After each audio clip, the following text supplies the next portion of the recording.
नमस्कार, hello and welcome. बहुत बहुत स्वागत है आप सभी का हमारे इस खास कार्यक्रम इफ्फी के रंग सिनेमा के संग में। इफ्फी के इस मंच से हमने कई दिनों से आपको लगातार इफ्फी के कई खूबसूरत रंगों से रूबरू कराया है। आज भी बहुत सारी कहानियों को लेकर, बहुत सारी अपडेट्स को लेकर हम एक बार फिर हाजिर हैं। नमस्कार, मैं हूँ शहला निगार और आप देख रहे हैं हमारा ये विशेष कार्यक्रम इफ्फी के रंग सिनेमा के संग। एक बाल कलाकार से एक्टिंग की शुरुआत करने वाली और दशकों तक दर्शकों के दिलों पर राज करने वाली, अपनी एक्टिंग का लोहा मनवाने वाली और अपनी खूबसूरती से लोगों के दिलों पर राज करने वाली ऐसी शख्सियत हैं आशा पारेख जी।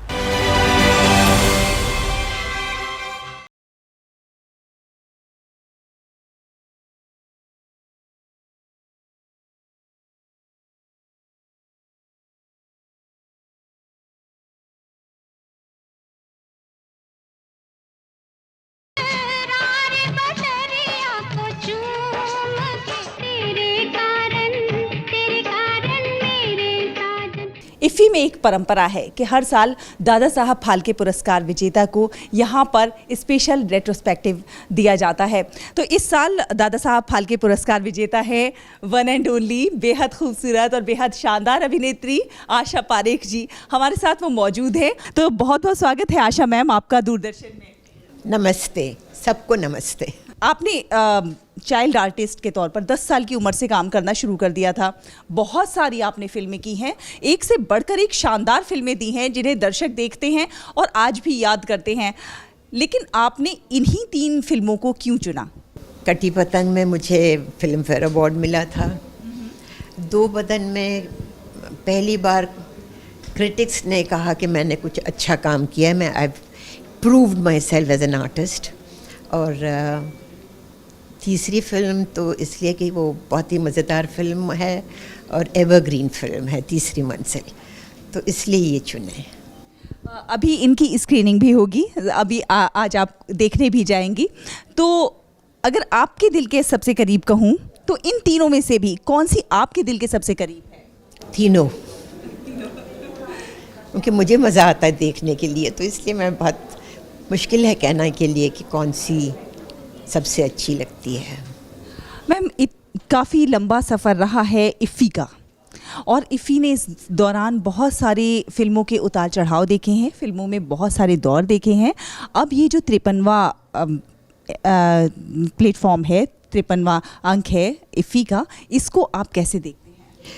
इफ्फी जब 4-5 साल पहले मैं आई थी तो इतना मतलब शोरगुल, इतना कुछ देखने नहीं मिलता था, लेकिन अब जो है ऐसे लगता है कि रोज़ रोज़ ये बढ़ रहा है और बहुत ज़्यादा खूबसूरत बन रहा है। लोगों को मतलब काफ़ी लोग आते हैं अब देखने के लिए, और मुझे लगता है विदिन 1-2 साल में तो हम वर्ल्ड में नंबर 1 हो जाएंगे।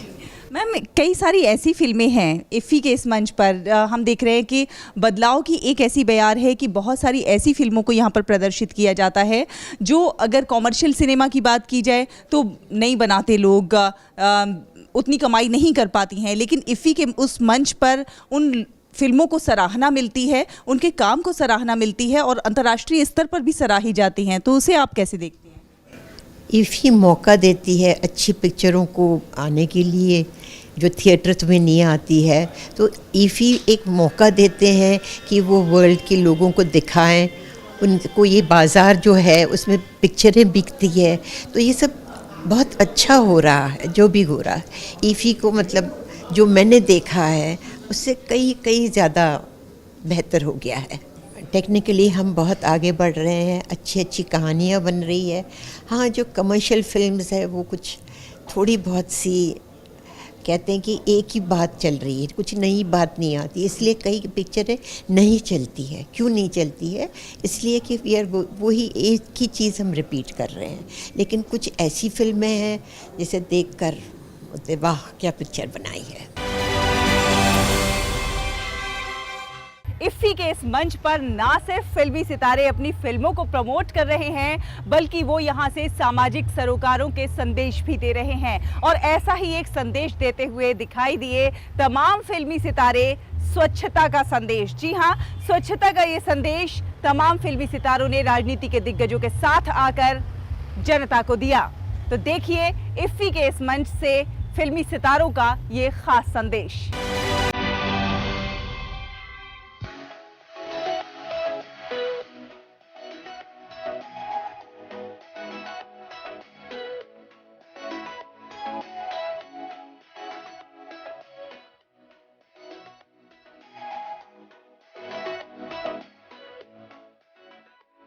हमारे साथ रेमो डिसूजा हैं, जैकी श्रॉफ जी हैं और करण कुंद्रा हैं। इतनी बड़ी बड़ी हस्तियां इफ्फी के इस मंच से सामाजिक सरोकारों के संदेश दे रही हैं। आप तीनों का बहुत बहुत स्वागत है दूरदर्शन में। आपसे जानना चाहेंगे कि क्लीनाथॉन एक तरह से प्रधानमंत्री नरेंद्र मोदी का स्वच्छता का एक बहुत बड़ा आंदोलन उन्होंने खड़ा किया हुआ है और आमजन उसमें बढ़ चढ़कर भागीदारी दे रहे हैं। जब आप जैसे लोग आकर संदेश देते हैं तो कितना प्रभावी हो जाता है? बिल्कुल हो जाता है, क्योंकि बहुत सारे ऐसे फॉलोअर्स होते हैं तो उनके थ्रू हमारी मैसेज ज़्यादा स्प्रेड होता है। तो और ये स्वच्छ भारत हमने हमारे प्रधानमंत्री जी ने स्टार्ट किया था और अब स्वच्छ सागर सुरक्षित सागर भी स्टार्ट हुआ है। सो ये क्लीनअप की बात की जा रही है और फ्यूचर की बात कर रहे हैं, तो it's very very nice and I am very proud to be a part of this. So environment एक बहुत बड़ा मुद्दा है, पर्यावरण प्रदूषण से बचाने का एक बहुत बड़ा मुद्दा है। ऐसे में जब आप लोग कल ये ड्राइव करेंगे तो ये कितना प्रभावी होगा? धरती माँ को साफ रखना एक पेट्रियाटिज्म है। पेट्रियाटिज्म उसको भी कहते हैं कि कचरा ना फेंको, किसी ने फेंका तो शर्मा मत, उठा के रख दो, उनको समझाओ।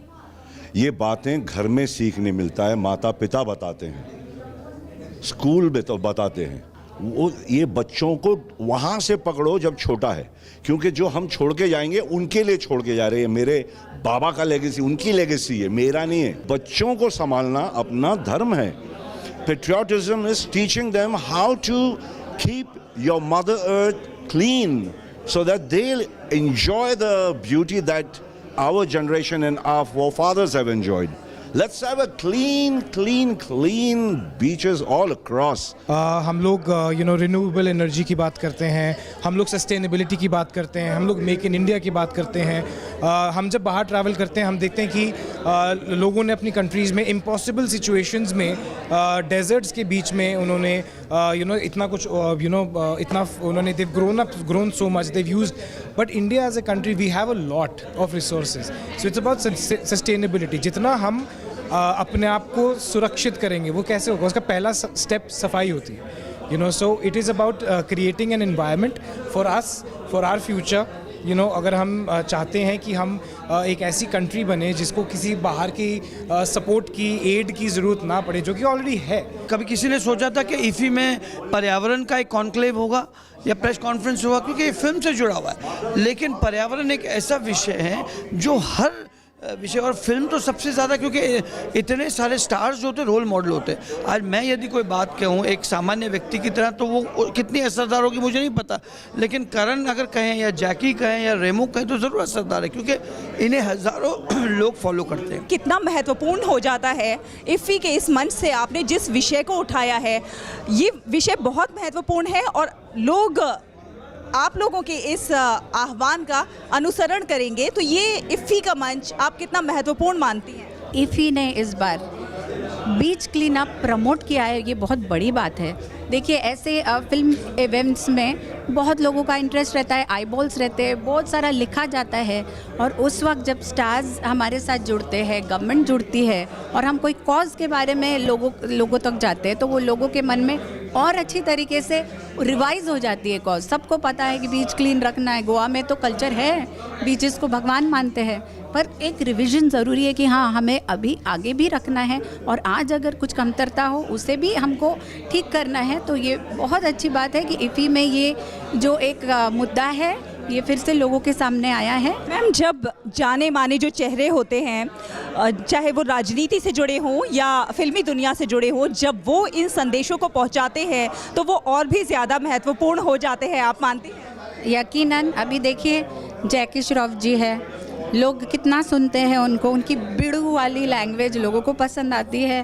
फिर हमारे साथ यूथ आइकन करण कुंद्रा जी है, रेमोज जी है, तो इनके अपने अपने फ़ैन फॉलोइंग्स हैं और क्योंकि ये ग्लैमर इंडस्ट्री में इनको बहुत फ़ैन फॉलोइंग्स होने की वजह से लोगों तक जल्दी पहुंचती है ये बात।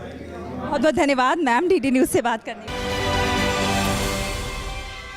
इफ्फी के इस मंच पर रेड कारपेट पर हर दिन फिल्मी सितारों का जमावड़ा है। जी हाँ, फिल्मी सितारों की एक झलक पाने के लिए बड़ी संख्या में लोग आ रहे हैं और उन्हें देख रहे हैं, उनसे बात करने की भी कोशिश कर रहे हैं। हमने बात की यहाँ आए मशहूर प्रोड्यूसर डायरेक्टर अनीस बज़मी और अभिषेक शर्मा से।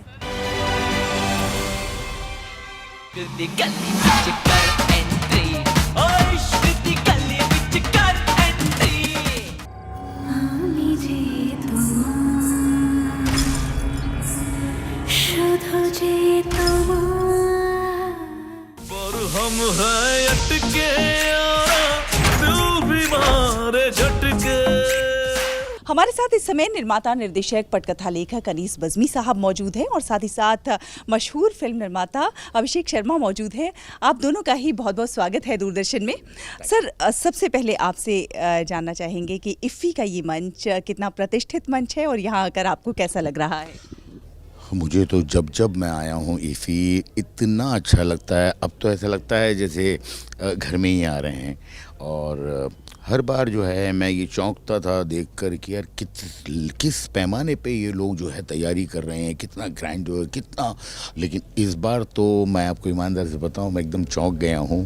और जो जिस लेवल पे इन्होंने किया है और जितना अच्छा अरेंजमेंट किया है वो मतलब तारीफ़ के लायक है। और मुझे लगता है कि रविंद्र जी और उनकी पूरी टीम इफ़ी लेकिन देखिए, मुझे तो पसंद लगता है कि इतनी तैयारी करने में शायद पता नहीं कितने वक्त से ये लोग सो ही नहीं होंगे, बट इनके चेहरे पे जो मुस्कुराहट है, जितना मिलना है, ऐसा लग ही नहीं रहा है कि कोई परेशान है। और हर जगह जिस लेवल पे इन्होंने किया है, मुझे लगता है ये बहुत ज़बरदस्त है और इससे अच्छा कोई प्लेटफॉर्म दूसरा हो नहीं सकता। बिल्कुल, जब इन कन्वर्सेशन या इस तरह के जो मास्टर क्लासेस होती हैं, ये कितनी महत्वपूर्ण होती हैं और इससे जो यंगस्टर जो इस प्लेटफॉर्म पर आता है उसे क्या कुछ हासिल होता है? सिर्फ यंगस्टर्स को ही नहीं, हमको भी बहुत कुछ हासिल होता है। जैसे अनीस भाई से मिलने का मौका मिला। हम पहले भी एक पैनल में थे, लेकिन इफ़ी अपने आप में एक ऐसा मंच है जहाँ की आप आपस में बात करते हुए एक मंथन के ज़रिए काफ़ी कुछ चीज़ें सीख सकते हैं। एंड अगेन मैं भी बहुत शुक्रगुजार हूँ रविंद्र जी और उनकी पूरी टीम का और इफ़ी का कि हमको ये मौका मिला। एक तरह से ये सेलिब्रेशन है सिनेमा का। अपने राम सेतु हो या फिर तेरे बिन लादेन, कई बड़ी और शानदार फिल्में दर्शकों को दी हैं और तेरे बिन लादेन तो मैंने देखी, जब देखती हूँ तो बस बता नहीं सकती, शब्द नहीं है मेरे पास, कम पड़ जाते हैं। ऐसी सराहना जब आपको मिलती है तो फिर कैसा लगता है? नहीं, हम तो फिल्में बनाते ही इसीलिए हैं कि लोग देखें और उनको अच्छी लगे फिल्में। और जैसा कि मैंने बोला, इफ़ी में भी यही आइडिया है कि हम आएँ, हमको एक रिफ्लेक्शन मिलता है, क्योंकि लोग सिर्फ हमारी बातें नहीं सुनते, वो हमसे बातें करते भी हैं हमारे काम के बारे में। जैसे भी आप बता रही हैं, हम ढेरों फिल्में बनाई हैं अनीस भाई ने, मैंने भी कुछ फिल्में बनाई हैं, तो सीखने का पहलू होता है। सर, आपकी फिल्मों की बात की जाए तो नो एंट्री से लेकर भूल भुलैया 2 तक आपने इतनी सारी फिल्में दी हैं। अगर हम कहीं ना कहीं देखें, हर फिल्म में कहीं ना कहीं कॉमेडी का तड़का होता है, तो क्या ये आपकी यूएसपी है? नहीं, यूएसपी नहीं, लेकिन हाँ, मैं इतना ज़रूर कहूँगा कि मेरा पर्सनल ये मानना है कि आज दुनिया में जो है वो अगर किसी चीज़ की ज़रूरत है तो वो प्यार की ज़रूरत है, हंसने की ज़रूरत है, नफ़रतों की जगह नहीं होनी चाहिए। इसलिए कि आज के दौर में मैं ये देखता हूँ कि लोग जो है अपने काम में, अपनी मुसीबतों में, अपनी परेशानियों में, अपनी दिक्कतों में इतनी उलझे हुए हैं कि अक्सर मैं सोचता हूँ लोगों को देख कर कि यार शायद कहीं हंसना भूल तो नहीं गए हैं।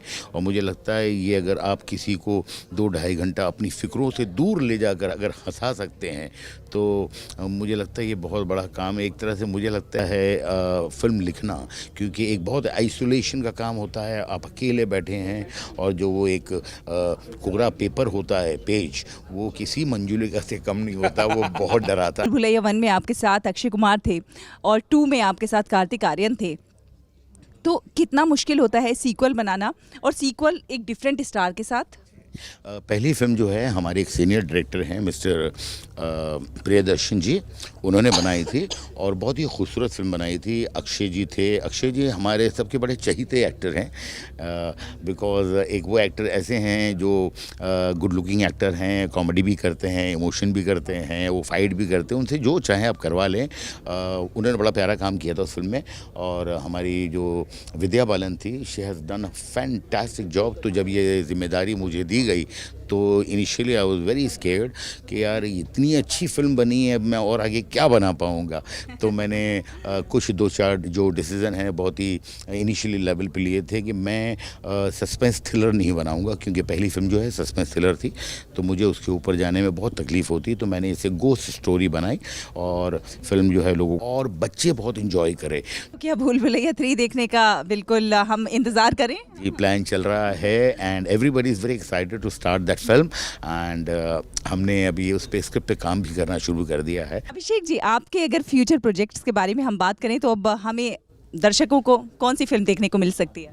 अभी इट्स टू सून ये बताना, लेकिन महावीर जी के साथ एक प्रोजेक्ट पे मैं काम कर रहा हूँ। एक इनिशिएटिव भी है न्यू कमर्स, जिसमें अनीस भाई भी शामिल है, मैं भी पैनल में। तो हम उस पर भी सोच रहे हैं, उस पर भी गौर करें कैसे नए लोगों को मौका दिया जाए, नए अभिनेताओं को, नए लेखकों को, नए निर्देशकों को भी मौका दिया जाए। तो ये सारी चीज़ों में भी हम हैं और आई थिंक ये इफ़ी का मंच, जैसा कि अभी हमने बोला, ये सारे इनिशिएटिव्स के लिए भी एक बहुत बढ़िया मंच है। बहुत बढ़िया मंच है। अगर हम सिनेमा की बात करें तो बदलता दौर है, बदलता सिनेमा है और ऐसे में आप लोगों के सामने भी बहुत सारे चैलेंजेस हैं, क्योंकि OTT प्लेटफॉर्म आ गया है, बड़े पर्दे पर लोग देखने के लिए बहुत कम जा रहे हैं। तो ऐसे में आप लोग क्या कर रहे हैं दर्शकों को अपनी तरफ खींचने के लिए? ये जैसा कि मैं बार बार बोल रहा हूँ, ये समय मंथन का है, क्योंकि सिर्फ OTT प्लेटफॉर्म्स ही नहीं, आई थिंक ओवरऑल ऑडियंस क्या देखना चाहती है इस पर अभी पोस्ट कोविड जिसे हम बोलते हैं, उसमें एक तरह से विचार करने की आवश्यकता है, क्योंकि काफ़ी सरप्राइजेज हमारे सामने आ रहे हैं। इस वजह से हम देख रहे हैं कुछ फिल्में जिनसे उम्मीद नहीं हमें थी वो बहुत अच्छा कमाल बॉक्स ऑफिस कर रही हैं, और कुछ फिल्में जिनसे हमें काफ़ी उम्मीद थी वो बात नहीं आ रही है। तो इस समय ये जो चेंजिंग डायनामिक्स हैं और ऑडियंस क्या देखना चाहती है, उनका टेस्ट क्या है, इस पे सबसे ज़्यादा मंथन करने की आवश्यकता है। और इसीलिए ये जो समूह है, ये जो मंच है इफ़ी का, वो इस लिहाज से भी बहुत बहुत ज़्यादा इम्पॉर्टेंट है और अभी हम उसी दौर में हैं। आई थिंक ये एक बहुत निर्णायक दौर है फिल्म इंडस्ट्री के लिए। मुझे लगता है पर्सनली कि ऑडियंस जो है वो बहुत मैच्योर्ड हो गई है, और आज से 10, 15, 20, 25 साल पहले जब मैं फिल्में लिखता था तो एक जो इनोसेंस था पब्लिक का और ऑडियंस का, अब वो इतनी इनोसेंट नहीं रही है, बिकॉज उन्होंने वर्ल्ड सिनेमा देखा है। बहुत बहुत धन्यवाद आप दोनों का दूरदर्शन से बात करने के लिए। ज़रा सोचिए, अगर आप 2 दिन भी ना नहाएं तो क्या होता है? जी हाँ, शरीर में खुजली होना शुरू हो जाती है। लेकिन उनका क्या, जो महीनों महीनों नहीं नहा सकते?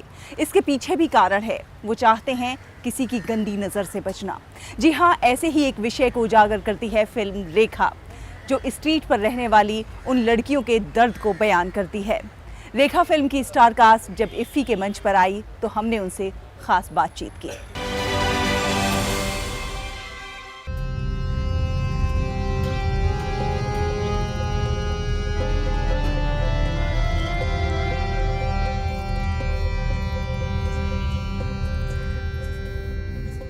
आज इफ़ी के इस मंच पर रेखा फिल्म शोकेस हुई है। हमारे साथ फिल्म के डायरेक्टर और फिल्म की स्टार कास्ट मौजूद है। फिल्म के डायरेक्टर शेखर बापू रणखंबे जी हमारे साथ मौजूद हैं। ये एक ऐसा टॉपिक है जहाँ पर एक लड़की, उसे नहाने का मौका नहीं मिलता है। अगर वो नहाने की कोशिश करती है, वो चाहती है कि नहाए, तो उसे समाज और परिवार रोकता है। तो ये कितना बड़ा इशू है समाज में, और आपने ऐसे इशू को उठाया है। फिल्म में बहुत सारे लेयर्स है, जिसमें एक स्वच्छ भारत अभियान का भी एक लेयर है, और एक है कि औरतों को देखने का नज़रिया साफ़ होना चाहिए, क्लीन होना चाहिए, वो भी है। रास्ते पर रहने वाली जो औरतें हैं उनको हमेशा हम लोग देखते हैं कि नहाए नहीं है, गंदे है, हम लोग इग्नोर करते हैं। तो उनका एक रीज़न है, मतलब रीज़न उनको कुछ मिला नहीं है ना, न घर है, न कहाँ ये करेंगे। उसके अलावा भी उनका मिसयूज़ भी बहुत ज़्यादा होता है। तो वो रोकने के लिए ये अनक्लीन रहती है, ताकि लोग देखें तो इग्नोर करें, बॉडी से स्मेल आए ताकि ये ना हो। तो ऐसी बहुत सारी चीज़ें हैं जिस वजह से वो क्लीन नहीं रहती है। मुझे लगा कि ये सब्जेक्ट ये लोगों तक पहुंचना चाहिए। ये सारी जो क्लीननेस जो है वो शहर के बारे में भी बोलती है। एक स्वच्छ भारत अभियान को भी हमने उसमें लाया है। तो ये 3, 4, 5 लेयर में फिल्म बात करती है। माया, आपने रेखा का किरदार निभाया है। इस फिल्म को जब आपने शूट किया तो कितना आपको कठिनाई हुई और क्या आप कहीं ना कहीं भावुक भी हो गई, इमोशनल? नहीं, मुझे बहुत अच्छा लगा वहाँ पे काम करने के लिए, एकदम बहुत अच्छा। उसको मराठी में भी थोड़ा सा बोलने के लिए इशू है, तो और डायलॉग जो है उसको याद नहीं रहते थे। तो ये घर जाके हम लोगों का प्रैक्टिस होता था, तो घर जाके भी ये उस पर बोलती थी बाय हार्ट करने के लिए। तो खेत में जाके, घर में अकेले ऐसे ही जैसे पागल कैसे बात करते अकेले, उस टाइम में दोनों ने वो डायलॉग्स याद किए हैं। तो जब आप ऐसे घर पे रिहर्सल करते थे, कहीं लोग ये तो नहीं कहते थे अरे ये लड़की तो पागल हो गई है? हम घर पे कभी सब घर में से बाहर गए तो तभी बोलत बसायचो आणि परत घरातले आले की मग परत झाडाखाली जाऊन बसणार, मग तिथं बोलणार। मग आमची मम्मी पप्पा ते सगळे म्हणायचे हे येडे झाले म्हणून। सर, क्या आप मतलब किस चीज़ ने आपको प्रेरित किया कि आपने इस टॉपिक को उठाया? औरतें हैं जो रोड पे दिखती है बच्चों को लेके, इनका क्या होता होगा? जैसे माहवारी होता है हर महीने, तो 3-4 दिन वो क्लीन होता होगा क्या बॉडी उनका, तो उनको कितना तकलीफ होता होगा। तो जो फंगल इन्फेक्शन के बारे में भी बात करती है फिल्म। तो मुझे ये बहुत दुख हुआ कि यार हम लोग ऐसे है कि ऐसे भी लोग हैं कि इतना मतलब नहाना कितनी छोटी चीज़ है, ये अगर लोग हम उनको नहीं दे पा रहे तो कितना बुरा है। तो ये बहुत हर्ट किया मेरे को, और फिर हम लोगों ने ये फिल्म बनाई है।